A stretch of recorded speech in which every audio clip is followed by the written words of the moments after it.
آپ نے فرمایا جب جنتی جنت میں اور دوزخی دوزخ میں داخل ہو جائیں گے، اللہ پاک فرمائے گا جس کے دل میں رائی کے دانے کے برابر بھی ایمان ہو اس کو بھی دوزخ سے نکال لو۔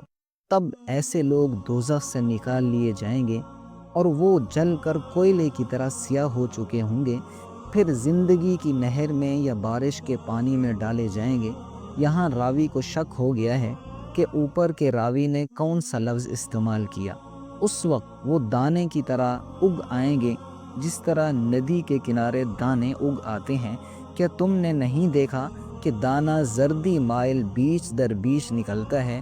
وہیب نے کہا کہ ہم سے عمر نے حیا کی بجائے حیات اور خردل من ایمان کی بجائے خردل من خیر کا لفظ بیان کیا ہے۔ رسول اللہ صلی اللہ علیہ وسلم نے فرمایا کہ میں ایک وقت سو رہا تھا، میں نے خواب میں دیکھا کہ لوگ میرے سامنے پیش کیے جا رہے ہیں اور وہ کرتے پہنے ہوئے ہیں، کسی کا کرتا سینے تک ہے اور کسی کا اس سے نیچا ہے۔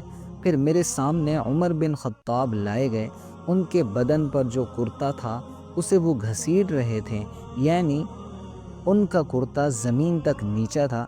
صحابہ رضی اللہ عنہ نے پوچھا کہ یا رسول اللہ اس کی کیا تعبیر ہے؟ آپ نے فرمایا اس سے دین مراد ہے۔